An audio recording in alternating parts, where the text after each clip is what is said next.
Part two of the online lecture is going to jump ahead a little bit.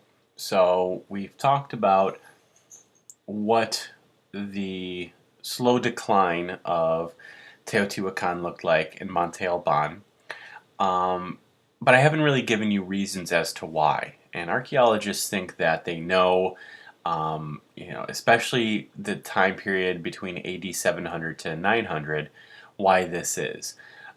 So we're going to look at this time period called the Epiclassic, and this is kind of one of the final time periods of the Classic period. After the Epiclassic, we're going to get into the early post-Classic. Now, I don't want you to worry too much about all these time periods, more or less just the chronology of what's going on. We're just going to be focusing on Monte Alban and the Zapotec state in Oaxaca, and Teotihuacan and that state in the Basin of Mexico. After this, we're going to reconvene next week, and we're going to come back, move that chronology all the way back to right around 0 to 100 AD and talk about the Classic period Maya, and then their collapse as well. But I think it's important to talk about this because we've talked about Monte Alban and Teotihuacan, and I want to investigate why states collapse a little bit. So the Epiclassic is approximately AD 700 to 900. Again, this time period marked the decline of Teotihuacan. So we're just focusing on central Mexico and the Valley of Oaxaca. And this is when the decline of these two great states occur, and really looking at the fallout from that, why it happened, how it happened, things like that. And so again, the southern portion, the lower portion, that's Valley of Oaxaca. That is where the site of Monte Alban is, and the Zapotec state. To the north is the Basin of Mexico, with the state of Teotihuacan and the site of Teotihuacan. So why did these states fail? The decline occurred within a few decades of each other. And again, this isn't coincidence because we see certain trends archaeologically that are occurring. So this is a combination of things. Just as when states emerge, they typically are a combination of factors of how states emerge. The decline of states is typically a combination of things. It's never one thing. So these are the factors that happens with when we see the decline of states. We have population changes and migration, usually outward migration from these states like Monte Alban and Teotihuacan. We see a shift in trade and the political economies. And for the Epiclassic, what we start to see are these growing city-states. That isn't something that we've talked about yet. And these are something that's new. So we see growing city-states, and we see themes emerge, militaristic themes. And it sounds as if in the iconography, this emphasis on the military is something that is highly valued by the elites. And so this is starting to emerge a little bit more.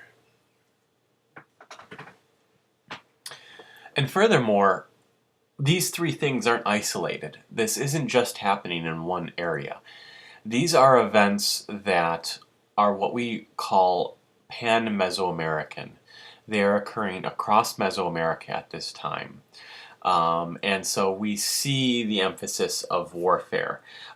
We see the spread of the feathered serpent cult throughout Mesoamerica, highly tied to the warrior class and elites.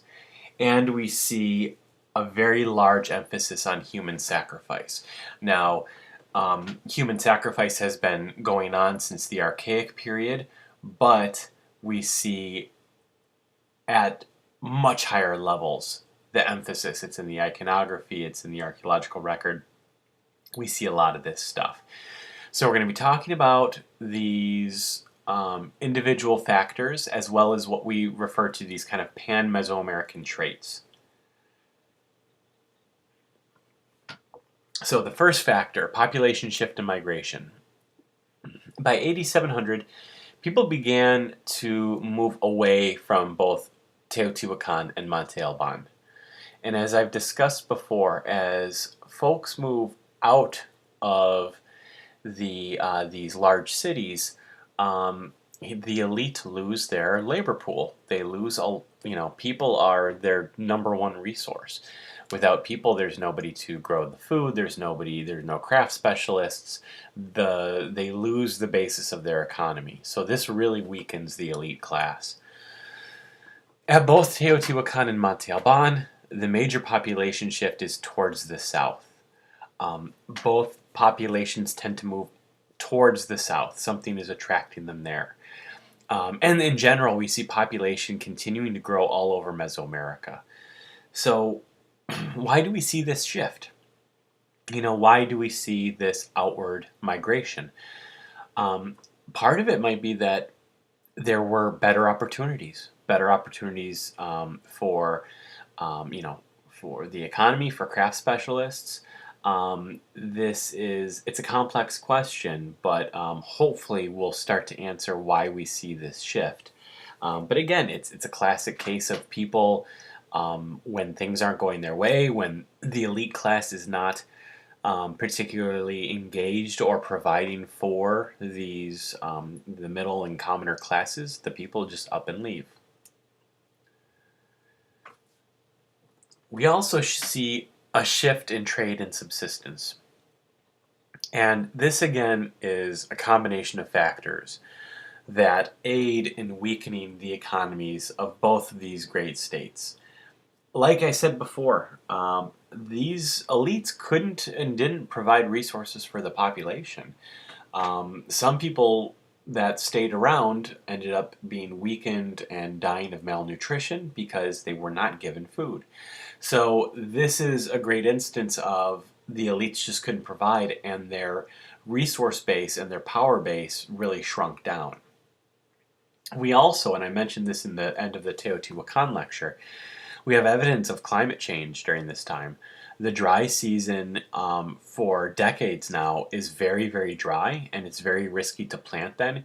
Even in areas with permanent irrigation, there is a shortage of water flow because you can have all the irrigation you want, but if it's not raining, it's not raining. And so this meant that they're just doing agriculture instead of year round, just during the wet season, during the rainy season. So that's very problematic because that dramatically lowers the carrying capacity of the land.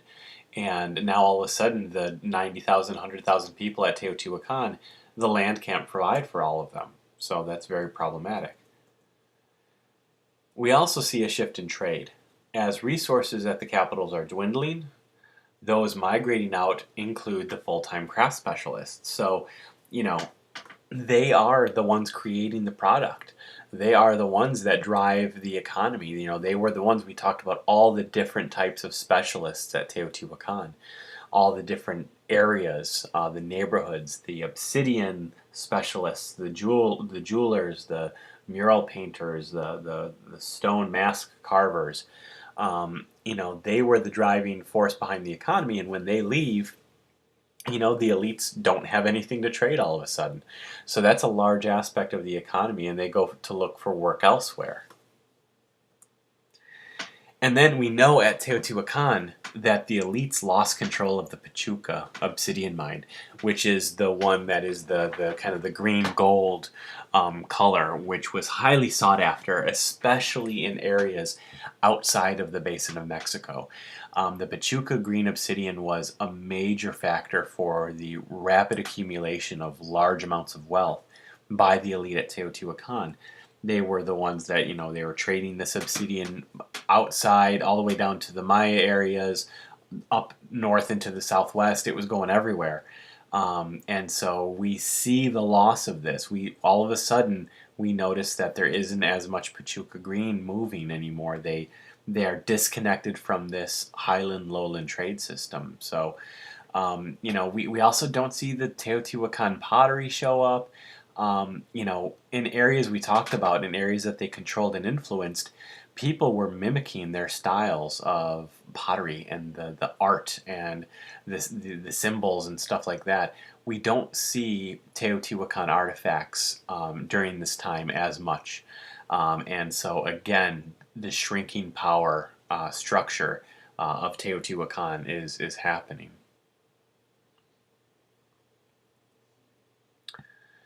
So, why this loss of power? What happens? Well, we have the emergence of very rapidly growing city-states. These were smaller secondary sites. Some are new, some were actually founded by Teotihuacan or Monte Alban. In the case of Monte Alban, it was some of those secondary centers that we see people flocking to. For Teotihuacan, it was sites like Morelos or Chalcatzingo, sites kind of south into the basin or even north into the basin, like Tula. And populations are moving to these sites because they have skills, they have services, and they want to be part of the Mesoamerican economic network. And so they're going to these areas, and that's where these new hubs for trade are emerging. So trade begins to focus around these centers. And they attract craft specialists and they help these local elites gain power pretty quickly. And these evolve into what we call small city states. We see evidence of social ranking. We see evidence of an upper ruling class. They are by every definition a state, but they are nowhere as kind of reaching and powerful as Teotihuacan is. So this is very much a power grab situation. We've seen this even in modern day politics. With the breaking up of the Soviet Union, it's this large, huge state, and upon its dissolving, you have smaller areas and smaller elites or rulers or whomever you want to name them as. They are scrambling and trying to grasp for whatever shreds of power they can. And so we have all of these small city-states pop up. And this is a major paradigm shift in Mesoamerica. We see that it's not actually much later until a couple other states emerge, that for the most part these city-states rule the political environment that we see. So there are several key characteristics that we're going to talk about that define what are these city-states, how did they pop up, what do they look like, and so I'll show you a couple of examples here.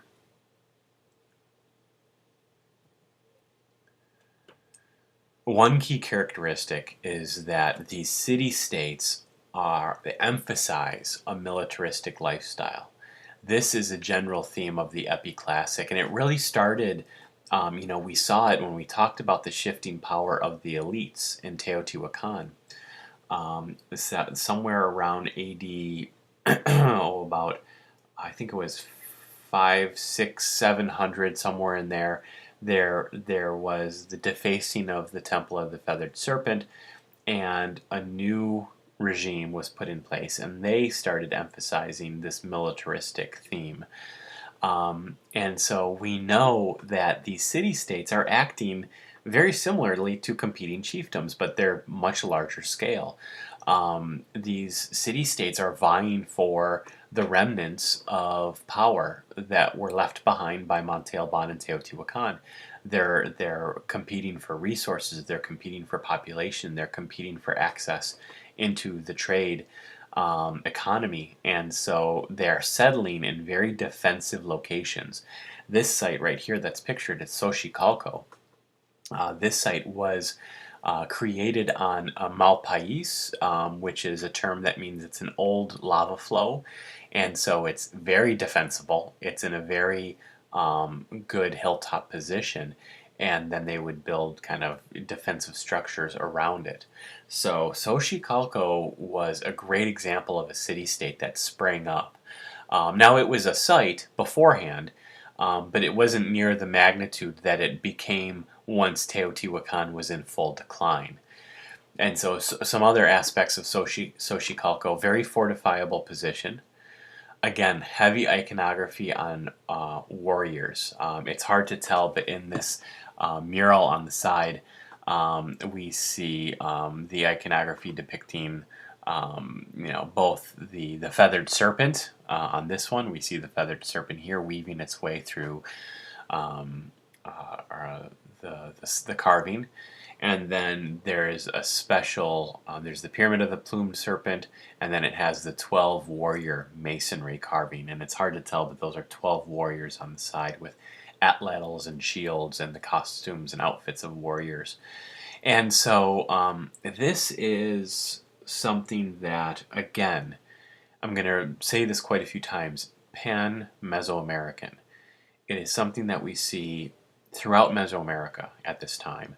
And it's definitely, these elites are, in order to survive this, this post-Teotihuacan and post-Monte Alban environment, they have to have a good military, or else they're going to be outcompeted, and somebody else will get the resources. So very, very important. And with these militaristic themes, we see a renewed emphasis on the warrior class. We see, particularly men, are specializing in being warriors. This isn't something part-time anymore, and this is a position that's very glorified. A new class of people is created, and they're pretty high up. They're middle or a little bit above the middle class, because these elites are really emphasizing how important a strong military is. And if you're very good at what you do, then there is, the chance for upward social mobility. So this shows a new social class within the social hierarchy. It shows that, especially in some of these larger city-states, extremely well-organized militaries. The elites know what they are doing. They're in control of the population, and they are able to gain resources through very strategic military conflict. And the elite continually identify both with the military as well as religion. Ritual is highly tied into all of this, as one might expect. Because warfare itself gave you a resource.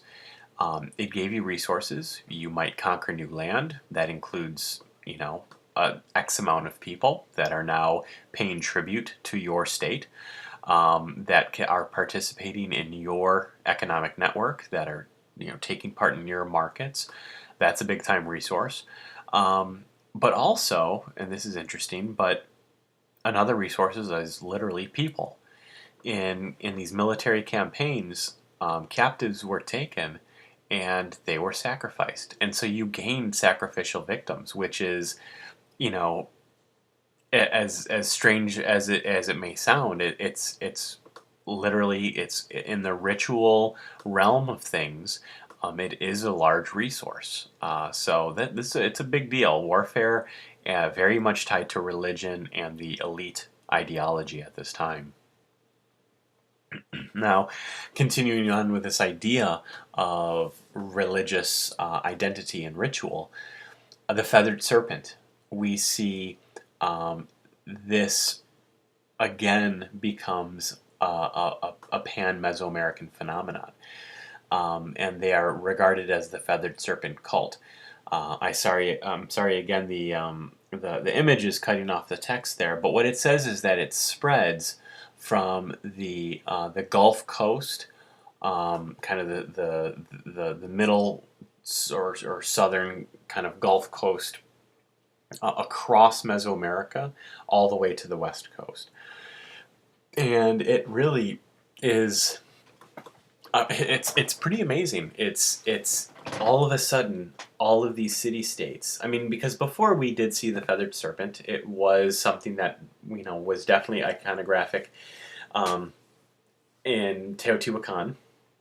But there was a period where it went out of favor a little bit.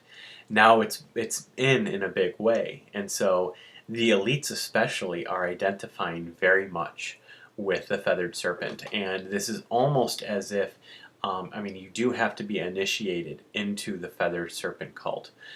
It's the practice of being reborn. It's very much tied to this concept of fertility, and very much tied to Venus. And so it has all of these linkages, but this notion of rebirth is very much part of their initiation. And so it's, these elites go into this, and when they come out an official kind of patron of the feathered serpent deity, they are reborn. Sometimes they would take new names, things like that. So it's a pretty big deal. Definitely tied again to the military, to the elite ideology, and of course to human sacrifice. And I'm sorry that I can't be giving this lecture to you in class, because this is one of the more popular ones that we talk about. And so this is definitely, a major factor, has been a major factor in Mesoamerica. We see this, has been present for, over 1,000 years now, but especially in the Epiclassic, human sacrifice is a big deal. So first off, why sacrifice? And this is very complex. But there are some political motivations. Sacrifice was seen as, especially when you look at Monte Alban and the carved figures of the danzantes, it is a violent practice. I mean, you can't argue with that. But so it can be used as propaganda, more so to show how successful your military is in getting captives. And of course, there are religious factors. I mean, this is so ingrained in the culture that it's, again, we have to take an insider, at the best that we can, take an insider perspective to understand what is going on with this. And so I'll try to explain the best I can about human sacrifice, but there are a lot of different types of sacrifice. Again, it cut off my text there, but there's, many different types. There's animal sacrifice. There's the sacrifice of, like the feather bundle. There is the burning, keeping a constant fire. Of the greatest of all is human sacrifice, and that comes in many forms. So a lot of different things, and so we'll talk about these, and what this meant, and how we can kind of translate this as to how they thought about their world from a religious and ritual perspective. One of the more basic forms of sacrifice that we see is called auto-sacrifice. And this is the piercing or cutting of one's own flesh. You are offering up your pain and your blood to the gods. Now, the idea behind this is that in most of these creation stories, in most religious dogma that go into the belief structure, the earth was seen, and the earth and especially the people were seen as being created, of course, by these deities, by the gods. But very literally, it was the gods made a sacrifice to create humanity. And that was, they used their own blood. In their own form of sacrifice, they spilt their own blood, kind of, in many ways it's seen as they fertilize the land with the blood, mix it with mud, and out of the land grows humans. And so it's, again, that tells us two things. First, the very close tie to the land. That's again, and I mean, we see this again and again. We can even go as far as saying, this is very much tied into Western religion as well. Dust to dust. Humans, again, are reintroduced, back into the earth. Burial practices, things like that. And so, upon death, it is, that's why the burial ritual is so important. But it starts with this idea that the gods sacrificed their own life source, their own blood, to create humankind. And so it is only natural then that in order to thank the gods for their sacrifice, they give a little bit back. So blood is more than what we think. To these people, their blood was literally their deity's blood. I mean, the blood that flowed through them was seen as godlike. It was seen as something other. It wasn't theirs necessarily. It was given to them. And so by offering up your pain, by offering up your blood, you are giving back. And so they would do this in many different ways. Here we see an image of the piercing of the tongue, the piercing of the earlobes, and those are with sharpened bones. Those look like femurs. They would use bones. They would use maguey points, stingray spears, or stingray spines. Probably the most common, though, is obsidian. Obsidian, because of how clean it cut, because of how abundant it was, very much used in the the ritual of auto-sacrifice. And then they would take some of these things. They would take the maguey points or the stingray spears. In the one image that we saw, or the one video on Cracking the Maya Code, the woman was taking a rope, pulling the rope that was lined with, I think it was thorns or stingray spears, I can't remember, pulling it through her tongue, and then at the end what you get is a bloody rope, and then she would burn that rope, and from the smoke of that burning she had a vision, and it was an ancestor. And so, very, very powerful stuff here. And so by offering these bloody points to the deity, you are giving back. You're giving back just like the gods, gave to create you. You are giving back to these deities. This is an image of the piercing of the shin, and then again the piercing of the tongue.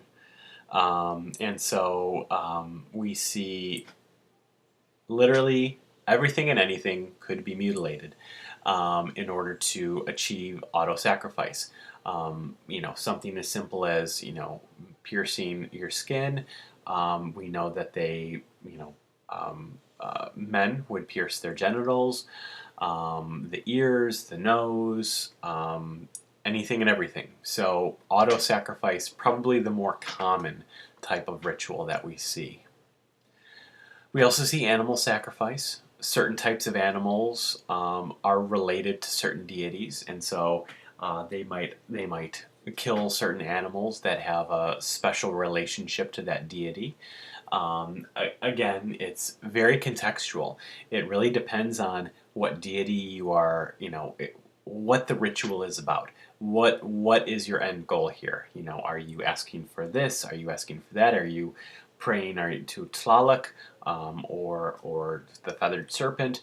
There are very specific guidelines and rules and days and times that you make these rituals. I mean, it's very, very specific. So it's kind of, very contextual. We talked about material sacrifice. They would burn bundles of feathers. They would burn tobacco. They would also make these deposits of material wealth, like as exotic rich goods, and put them under temples and pyramids. We saw an example of this in the Teotihuacan lecture, that most archaeologists believe that the reason for that cache of goods that was found under this tunnel was a dedication ceremony to either, these rulers that might be buried down there. But probably this was also made in part because it was to dedicate the temple, because it's directly underneath the temple. And so you have all of this. I mean, you look at all of those goods that were found, very hard to come by goods, and it's again, it's a self-sacrifice. You're giving away your wealth, specifically in the case of Teotihuacan, to the feathered serpent, because that's whose temple it was that you were dedicating. So we call these caches. They're caches. They're ritual caches of goods. And then we have a sacrificial fire. Where I work in West Mexico, we have evidence the Spanish talked about, at one of the highest mountains. There was a constant fire that was kept. Now, this might not seem like anything too crazy, but they had to keep this burning constantly. So this was constant maintenance by not anybody, but just, these priests, the people with knowledge, the people that did these rituals. And it costs a lot, because that's a lot of firewood that you have to maintain. So that's a big deal too. And then it was something that's like a much smaller ritual, the burning of tobacco or the burning of incense. Incense is a large one, and we see incensarios in the archaeological record. I think I showed you an image of those a little while back. So that's something that does happen. That's more of a commonplace ritual, is the burning of incense or tobacco. And of course, there's human sacrifice, which is considered the greatest of sacrifices. Probably one of the more common was the cutting the throat of the victim, cutting off the head. In the classic and epi-classic, it became much more elaborate. This was something that they got very creative with human sacrifice. And so they got into the practice of cutting out the heart of a living victim and then offering it to the gods, or sometimes burning it.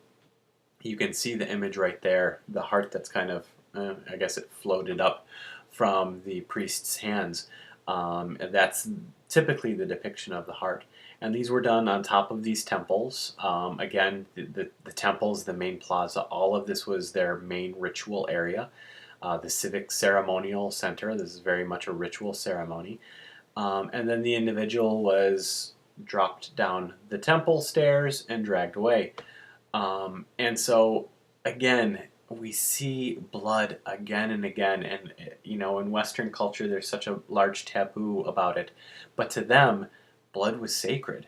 This was a sacred element to them, because blood was, this was, you could see the deity's blood. That's why their temple would be bathed in it. Because when the temple is dedicated to a deity, you are very literally giving back the blood of these sacrificial victims to the deity. So, a very important concept. And again, comes in all shapes and sizes. A lot of these images are coming from the various codices that we have, and the Spanish were aghast at what was going on. I don't know why they would have been, because the Spanish were the ones famous for the Spanish Inquisition, so, not necessarily a lot of saints on their behalf, but, it's when you're from the outside looking in, this is, of course, one might think that this is, paganistic and all of the terms that the Spanish applied to this, but when we truly think about this, in many cases, some of these sacrificial victims willingly gave themselves up. It was seen as an honor, and it was, there were elites partaking in this. There will be instances where, a man and woman would give their firstborn to be sacrificed, and that was seen as a great honor.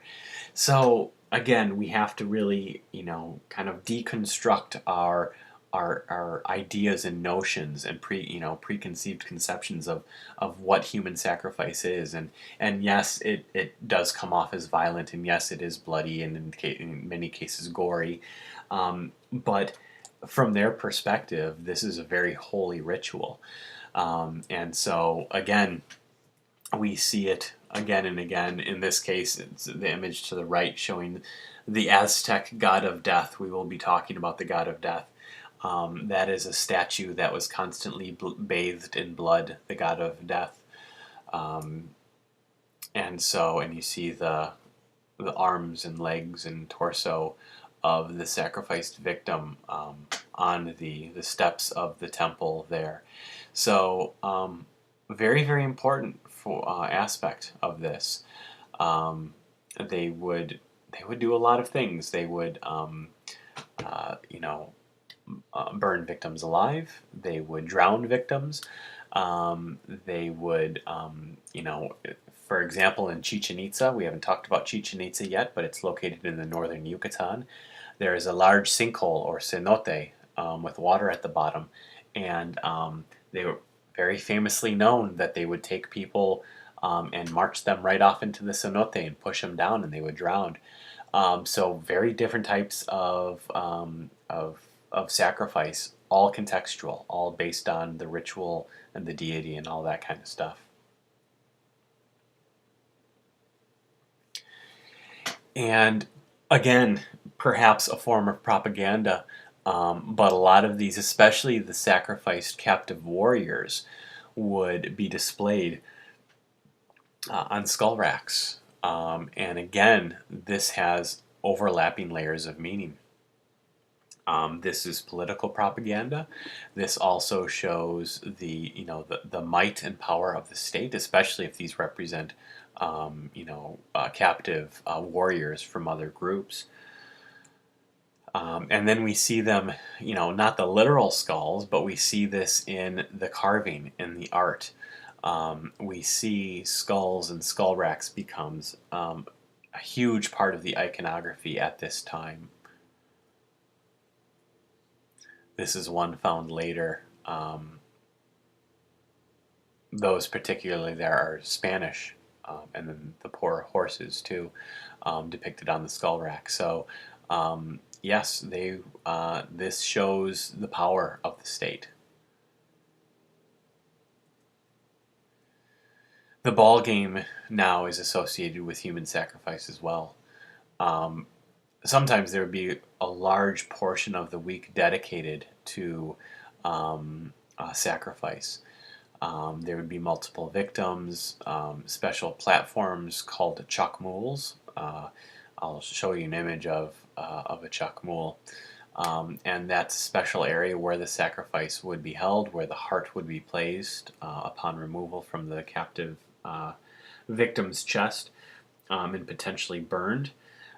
So very, very elaborate architecture dedicated to this.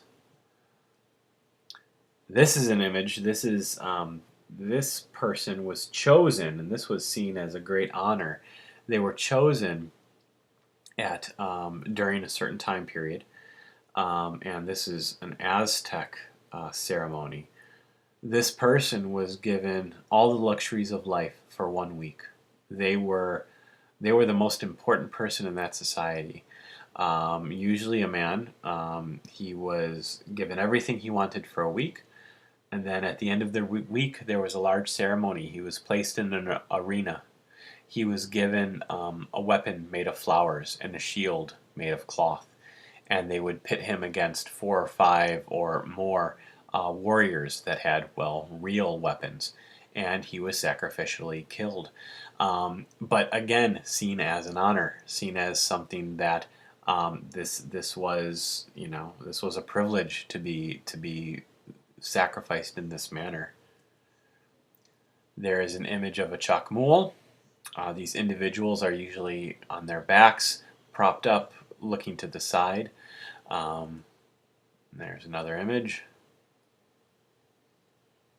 And so this is when the Epiclassic, this is when we start seeing the chakmuls pop up as evidence of the state investing heavily in sacrifice as a major aspect of religion and ritual.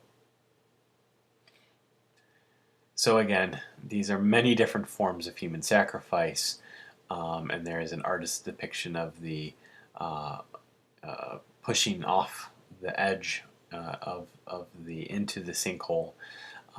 So yeah, so sacrifices it's we see exponentially grow, and like I said, this has been sacrifice had been around for a long, long time, but a very important aspect of life at the Epi Classic. So it plays into these larger Pan-Mesoamerican themes that we see emerge as these larger states, Teotihuacan and Monte Alban, decline. Um, so that is the end of Lecture 2. Along with these lectures, I'm going to be posting a brief questionnaire for you to fill out for an assignment. Fill this out. You can either print it and just handwrite it on there, or type it out and print it. But bring it to class when we meet in a week's time, next Friday, and I think that's October 20th. And then we'll get started on the Classic Period Maya. All right, have a good one.